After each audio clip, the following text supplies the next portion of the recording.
Hey guys, and welcome back to the YouTube channel, No More Empty Pockets. That's right, it was actually hard not to say fulfill the game of life. So this is going to be our first real video that we post on No More Empty Pockets.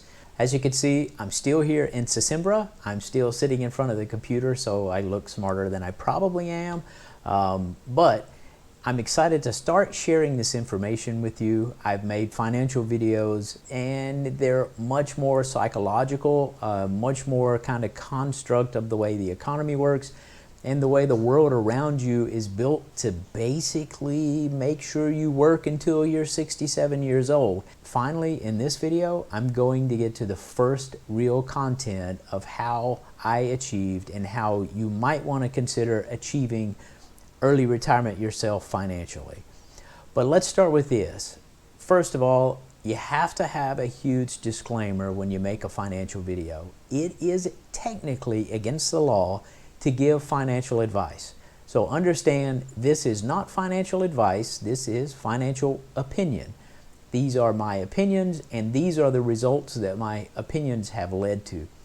But a step further than that, actually, for me personally, I believe there's a moral obligation to make very clear to anyone who watches this two things. There are no perfect investors. No single person can tell you every single thing to do and make money.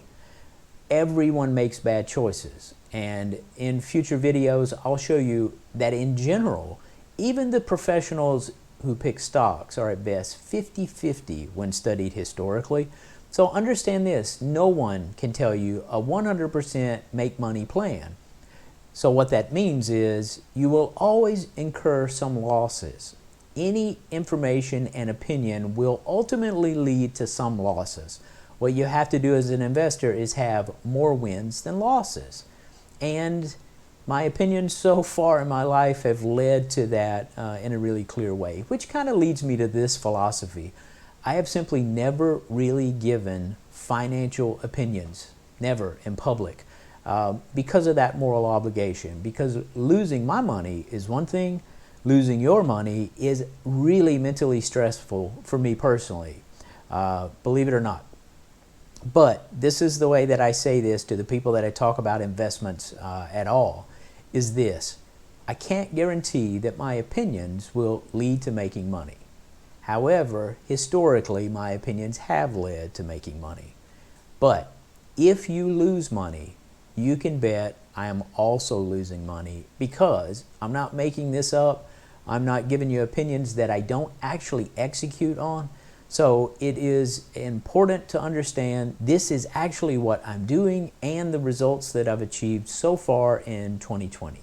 So with the disclaimer out of the way, please take my information with a grain of salt and always understand you need to think for yourself, but hopefully I'm going to head you down a path where your ability to think for yourself becomes much more mature, much faster. Now, if you've actually watched the financial videos up till now, bravo for you. And I want to give a little bit of a refresher because it's been many months since I really continued the theme of the game of life and how to actually succeed at retiring early. So the first thing is, the system around you is built to make sure that you work until you're 67 years old. And that is the game that we want to win. We want to be able to pull our retirement in from 67 to as early as possible.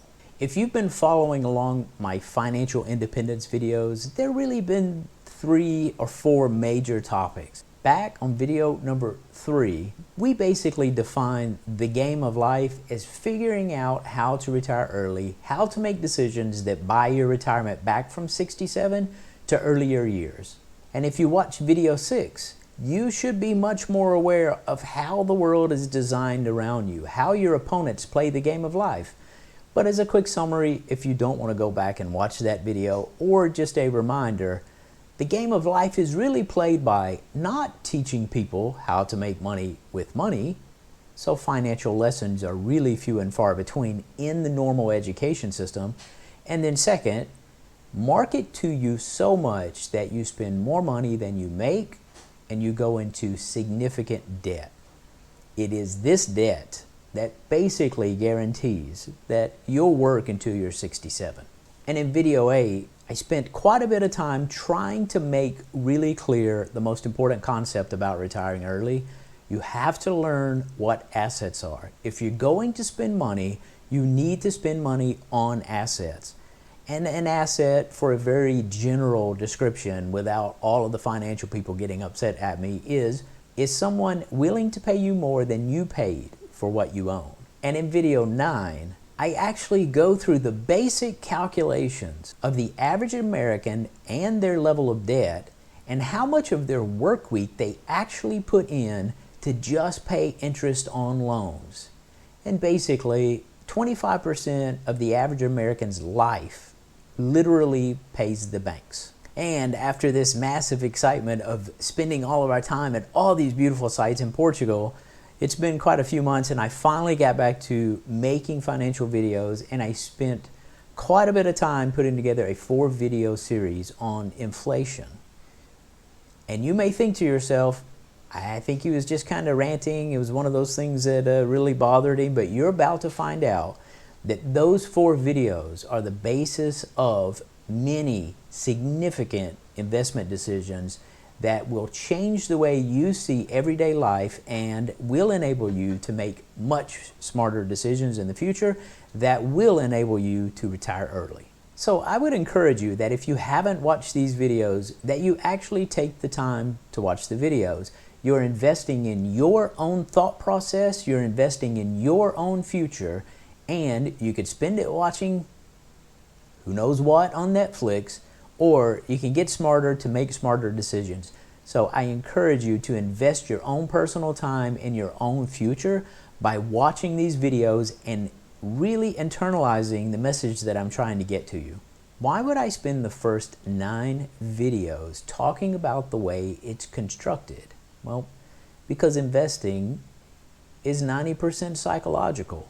You have to, first of all, make up your mind that you're going to spend money on assets. And then number 2, you have to start prioritizing. Number 3, you have to control the urges to spend money on random things, which means you have to become aware that you're being marketed to at all times, and then you have to start looking at the things that you really need versus the things that you really want. And we're all going to buy things that we want, but if you buy something and you only use it for a week and you never use it again, you should be looking inside yourself to say, was that a good purchase? Once you get these impulses or reactions to marketing, once you get them under control, moving forward is going to be much easier than you've ever anticipated, because I'm going to walk you through the general and the specific steps you take to do these things. Once you hear them and you take your own action, your future is almost destined to be retirement at 67. I have to start with probably the most difficult thing with any new form of education, being exposed to new ideas and in new fields of study, is simply vocabulary. You'll hear words in each field that you study that you just don't know what they mean. And that becomes the hard part of learning how to invest, is even the word assets that we've spent a lot of time on. If you said it to the general person and asked them to describe it to you, not very much of the general population in the United States would actually describe an asset very well. So a lot of this is vocabulary games, and I don't want to spend a ton of time explaining these, so I'm going to try to make sure I use descriptions that are more universal and not so specific to the finance world, but at the same time, as a point of your own education, you simply cannot avoid learning all these words by someone simplifying it, or you'll never learn to think through and hear news and hear the language and understand what they're trying to tell you and make good decisions if you don't commit to educating yourself on the terminology that's present in the investment world. So just like in the entire inflation series, I tried to spend an awful lot of time meeting Einstein's challenge, which is that if you can't explain it to a 6-year-old, you don't understand it yourself. So let's get started, and I'll try my best to make sure this is easily understood information. Now, as I said at the end of the last video, let me start with this. Returns so far this year for my entire portfolio, 111%. 111%. That means on the average, everything that I owned doubled in a year. Now, look, let me also give you this disclaimer. There are almost an endless number of things that people invest in, and there is an infinite amount of information that you would have to absorb to be great at explaining all of these things to everyone involved. That's not me. However, the things that I do invest in, I'm pretty well educated on, and I can explain the overall foundation and logic that will help you understand, is this the right thing for you to do? Well, but in that process, I can't look at all of these investments. I have to narrow it down. So I actually have great news. This year's return, 111%. And I invest in only 4 types of assets. Only 4 types of assets do I have to explain in order for you to understand how to have a significant return on your investments, on your assets, in order to enable your future retirement. So in today's video, I am going to walk you through these 4 classifications of assets and what the return has been and how do I know what the return has been. And then in the future, I will break down each of these investments more on a how to do it. If you hear this and you think this is what you want to do, I'm going to walk through how you actually do it. How do you, quote, invest in these things? And then what reason would you have to consider these particular investments, and what other investments may be out there that you might want to pursue, but I'm just not an expert in everything. I do well with the things that I concentrate on, and these are the things I concentrate on. So how do you get 111% in a year? Well, let's start with 4 categories for us, and if you've already been peeking at my monitor here, which by the way, a viewer from the last video looking at my monitor sends me a message that says, hey, looks like you're investing in this, or it looks like you're already doing this. And so I know a few of you guys have already paused it and zoomed in, so you can see on the monitor here, and I'll share the screen so it's a little clearer. There are 4 categories in which I basically invest: stocks, real estate, automobiles, and cryptocurrencies. So how well have each of these investments done this year? So I'm going to actually start with stocks, and there's a reason why. Stocks can be completely overwhelming for people. When you start talking about stocks, you actually become very aware that there are thousands, literally, of publicly traded stocks. So if someone says, well, how do you invest in the stock market and which stocks would you buy? It just leads to infinite number of possibilities, opinions, considerations, and those things. I'll make a video on my logic on how I actually invest in stocks, but so far this year, I have returned about 33% in the stock market. Now, stocks are actually exciting. There are day traders and there are long-term investors, and I actually spent a couple of years doing day trading, writing my own algorithms to do the trading, and I actually did quite well with day trading. However, day trading is a significant mental stress. It is a remarkable mental exercise to be able to trade stocks daily and make money. Just as an FYI, and more detail coming in a future video, 95+% of every day trader loses all their money. That's how hard it is to day trade and actually make money.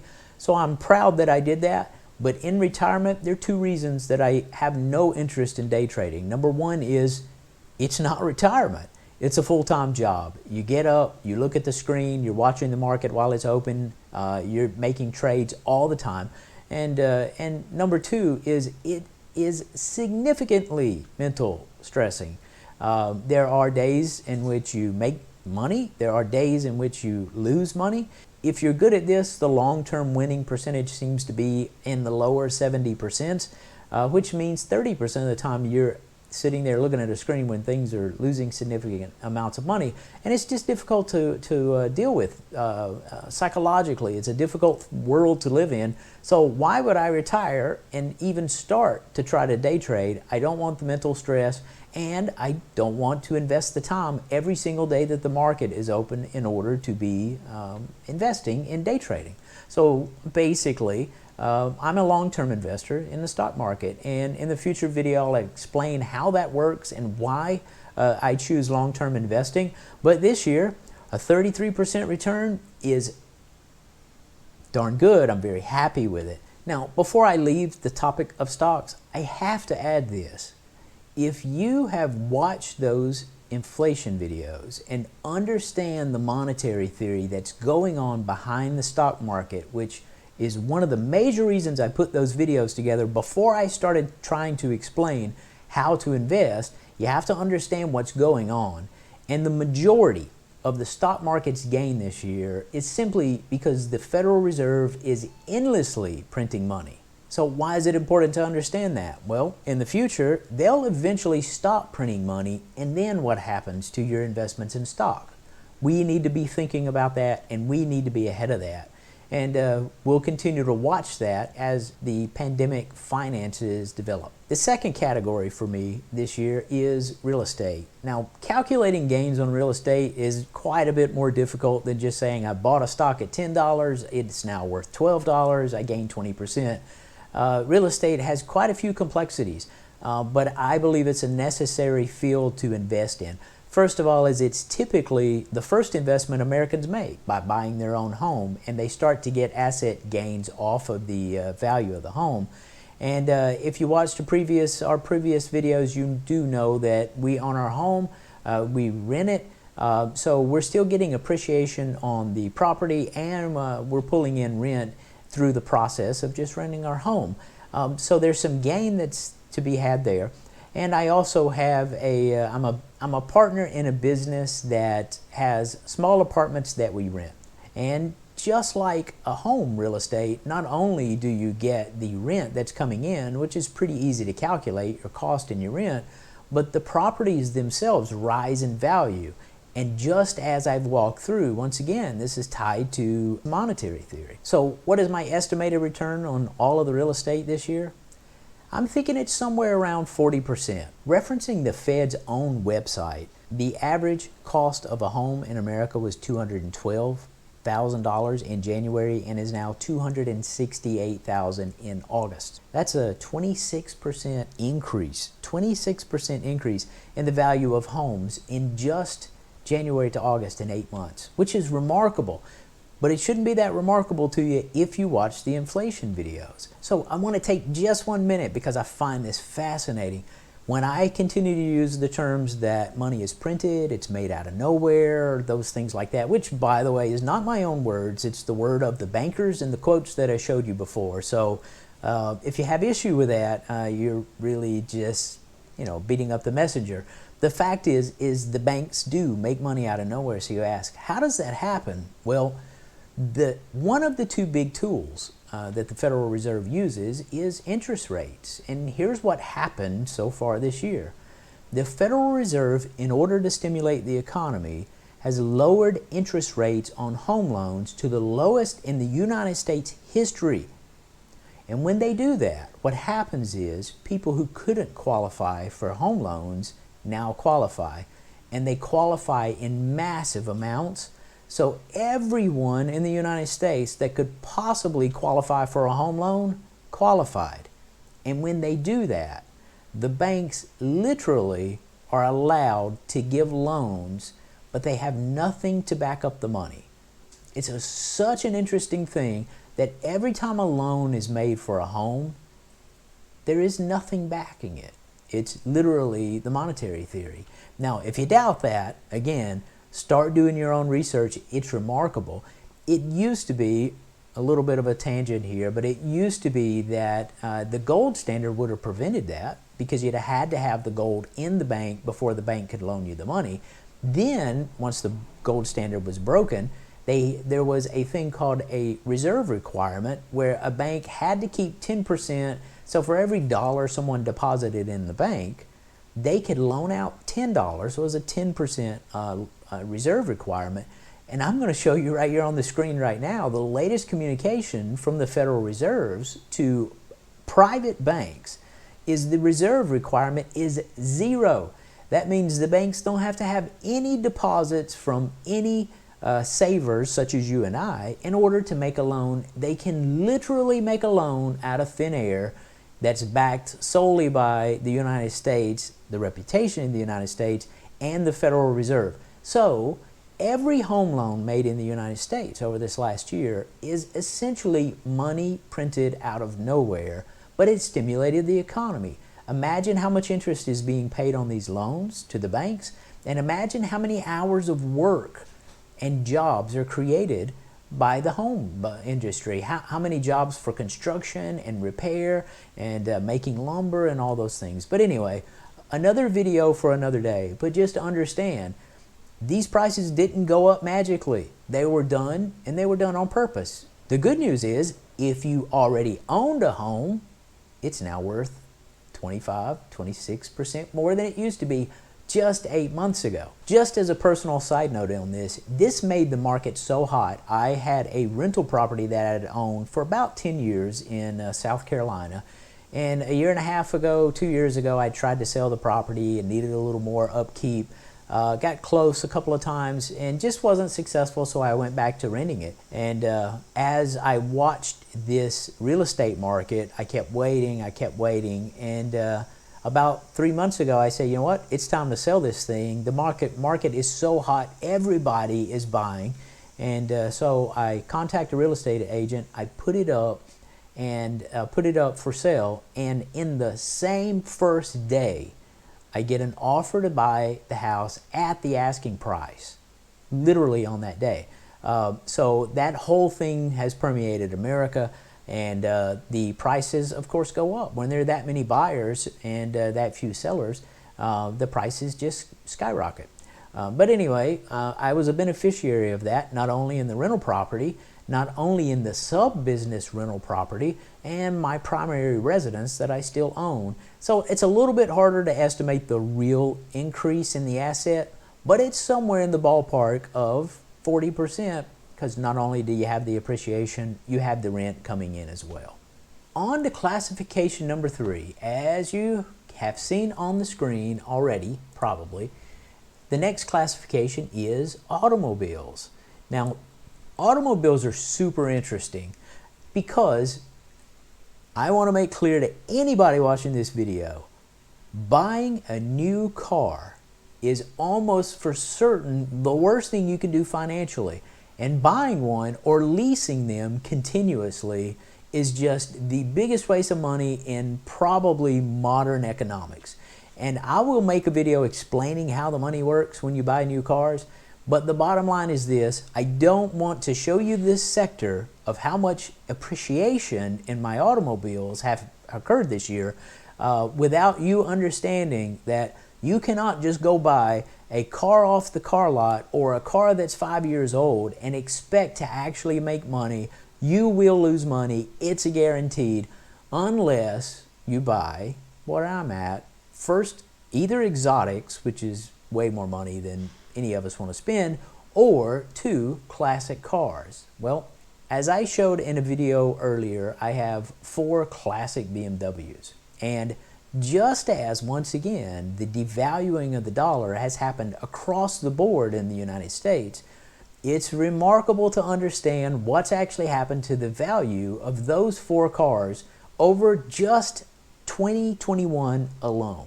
So I wanted to walk through just a little bit of the math. I'll show you the sources of the information. Really come from 2 places. Number 1 is Haggerty's Garage keeps track of different models and the value of those models over time. And probably the best known US site for buying classic cars is called bringatrailer.com. And they keep historical charts that they'll show you for sales price of the models that you actually own. So you can see what they're currently selling for, in what month, and in what condition if you want to go that far. But the one that's the rarest is the original E30 M3. I consider mine average condition, by the way, of all the cars. So I don't have concourse level automobiles.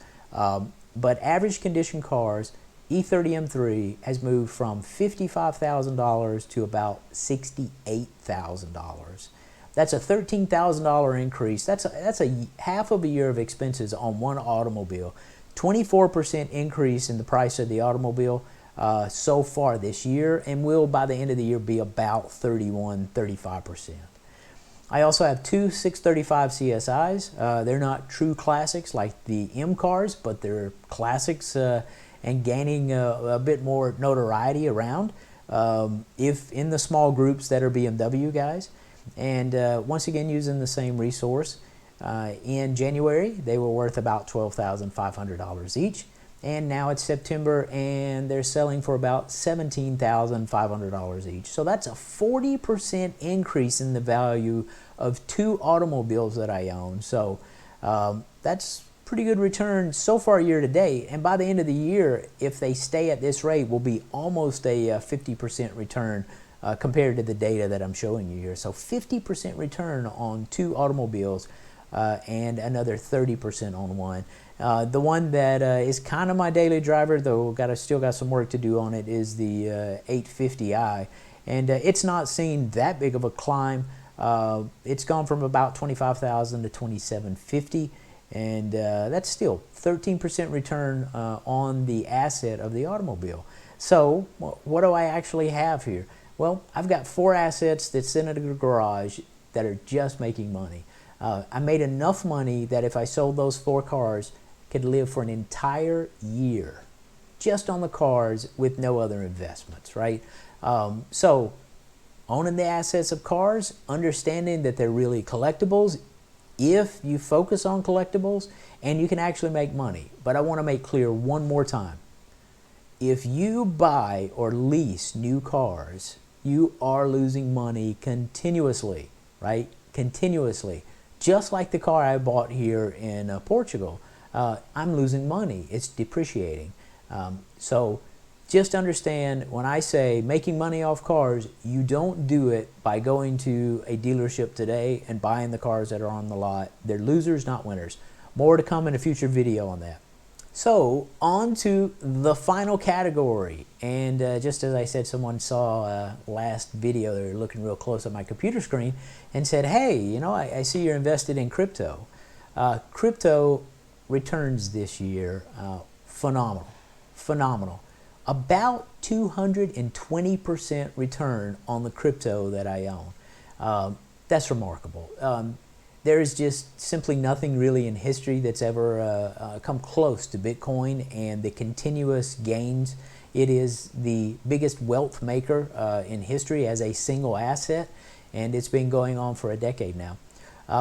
What I suspect, and I don't talk to a lot of people about Bitcoin, but the people that I keep pinging here and there are actually aware of it. You pretty much can't avoid it these days. You'll hear it on the news, you'll hear it on the radio, and I was fortunate enough to make decisions to get in early enough that my returns are fantastic. There's a couple of thoughts with that. I am not one of the super early adopters that are multimillionaires and have no concerns. However, I did get in early enough that, once again, the returns have been phenomenal this year, and how much of my portfolio is in crypto. Here's the one thing, though, I do want to do, and it is the primary reason I put the inflation videos together, if you suffered through them and if you didn't. My next video of these 4 investment categories is going to be crypto, and I'm going to explain to you why understanding that inflation video will create the business case to actually understand why Bitcoin is Bitcoin and why Bitcoin is the future, almost certain. Nobody knows exactly for certain. Let me say that again. Bitcoin is almost for certain the future of money and what it's going to mean, not just to one country, but the entire world. And when you hear this, you're going to actually hear most people are unaware of why you would actually want to invest in this, and why it's not just a fantasy, and why it's not a bunch of publicity, and why a lot of people are fools for doing this. Because I'm going to explain to you again how it ties to monetary theory, and why I put the inflation videos together before I ever started talking about this, because the business case for Bitcoin is hidden in the inflation videos. Just as a couple of other early notes when I make the crypto video is, crypto has exploded just like the stock market. You simply don't have the mental power or time to assess where you're going to become the instant millionaire. But if you take the time to invest for the long term, you don't have to be the instant millionaire. You just, anyone that could get 200% returns year after year, it won't be long before you're a millionaire if you could turn that much money continuously. But that's a much deeper subject, and I'm going to try to expand on that in the next video. Now, I do want to add this one disclaimer as well. I find fascinating to listen to people who are investors, and there are two things you should always be aware of. People, television, news articles, everything love to write about the winners. You hear it, it's human psychology to hear people talk about the things that went well, where I made money, where I did this, because, you know, it builds your own ego, and it builds people's trust that what you're saying is good. But what people never do, almost exclusively, are talk about the people who lost money, and the stocks that lost money, and the decisions that lost money, because there's shame behind that. People don't like to lose money, and they sure don't like to admit that they lost money. So it's important psychologically to understand that what you hear, where these people are multimillionaires instantly, what you never hear is the other side, is that for anyone to make millions of dollars, there are a group of people that lost millions of dollars. So you have to understand, no one knows, no one can guess it all, no one can give you 100% winners. And you need to hear that to learn to be cautious, to learn to think, to not take unnecessary risk with your money. You have to take security, risk, reward, and balance them out so you're never broke. But at the same time, you don't want to work until you're 67. So I hope to kind of give you those counter opinions and to tell you what's going on and how I personally process the information. But this year is a fantastic example. This year, if you talk to people invested in the stock market this year, they're going to simply sound like geniuses. They're going to post articles, or they're going to post videos, or they're going to tell you that their portfolio made 30 and 40%. And this year, what you should be saying when you hear something like that is the S&P index, the 500 companies that if you averaged them, are all projected to have an overall average increase of 30%. So this year, because of the money printing, not because people got smarter, not because the companies started making more profit, this year, monetary theory made people look like geniuses. So be careful when you start listening to, these are the ways that I invest, and my return this year has been 30%. If you only heard 30% this year, you should be thinking, that's pretty average return. If you hear someone posting less than 30%, you should be thinking, wow, you should have just put it in the S&P index fund and left it there, because you're making more bad decisions than good decisions. So psychological game, understanding what people say and understanding for yourself what you even say to yourself, and questioning at the end of it, were you right or were you wrong? So let me leave you with this. It's going to be a few more days, another week or so, before I get my crypto video out. But if I were your father or your best friend, and I were going to say, what should you do between now and the next video? And I would say, with the 4 categories that I gave you, real estate is not really on the plate yet. It's hard to do that, and it's hard to do that fast. Automobiles, until you learn to work on them yourself and you can go get classic cars, don't even let it cross your mind. But stock markets and crypto are super easy to get started with, and we're going to make those videos.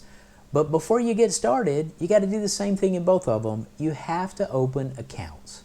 You have to get started opening an account, and I would encourage you to go ahead and get started. If you had to choose between crypto and stock market, I suggest, if you're young and you're risk tolerant, meaning you've got time to recover from bad decisions, you start with crypto. The return has been phenomenal, and when I explain to you what the future is almost for certain going to look like, you won't even be scared to do it. You'll say, yeah, this is most likely the future. I want crypto. So here's what I would encourage you to consider. You need to get familiar with 1 or 2 or 3 apps. They're all on your phone. Take your phone, pull open an app, and I suggest 2, maybe a third, but 2 crypto trading apps. Now, first of all, I will say, I'm going to put my referral code down in the description. So if you do choose to install and open an account for either of these 2, just say thank you for me putting this much time in. You could use my referral account and help me out just a little bit. But that's not a big deal, frankly, if you don't do that. Here is what I would suggest. 2 do's and 1 absolute don't. Do consider Crypto.com and do consider Voyager. And there is a specific reason that I'm asking you to consider these 2. And it's a concept called staking, and we're going to head to the future and talk about that in the next video. But it is one of the rare cases where you can get guaranteed returns with 0 risk. It's a beautiful thing, actually, and I'm headed there just as fast as I can get there myself. But the second piece is, do not use Robinhood. Do not download Robinhood and buy crypto. Robinhood is a good platform for trading stocks, but do not trade crypto on Robinhood. And again, in the detail, I'll tell you in the next video why using Robinhood is not the right thing to do for you, but just don't use Robinhood to buy crypto. Now, if you already are holding assets, crypto assets in Robinhood, you might want to think about what alternatives you have there. It's a longer story, but there are tax ramifications for selling these things, so let's think about that for a future date. So with all that being done, 111% return this year on all of my assets, which is remarkable. It's literally remarkable. This is probably a once-in-a-lifetime year. It ties almost exclusively to the Federal Reserve's significant money printing for COVID. I did read an article today, though, just to spur a thought. There is now the 3rd strain of COVID, which no one wants to live through. But what does that mean for the Federal Reserve and their monetary policy? If they continue to print, asset values will continue to rise. So hopefully by now you've got this, right? Articles that come out from the Federal Reserve is not just, I don't need to know. It's, you definitely need to know, and you'll benefit from it if you're on the right side. You'll not benefit from it on the other side. And by the way, when you hear the business case for crypto and Bitcoin specifically, you'll understand how tightly this ties once again to the Federal Reserve, which is why I put those videos together again before I started this detail, because you have to understand how money works to really understand the business cases for these things that we're going to put in the next video. So I hope you enjoyed this video. I hope this actually leads you to no more empty pockets. I hope that you listen and you start taking action today on getting your crypto account set up, and I'm going to tell you how I think about it in the next video. And you might be asking, is it too late to get in crypto for these massive returns? And I can just tell you the answer is simply, I don't believe so. I have no desire to pull my money out of crypto. It is most likely the continued escalation price, but it's an overwhelming world right now, so we're going to have to pare that down to just talk about a few critical ones.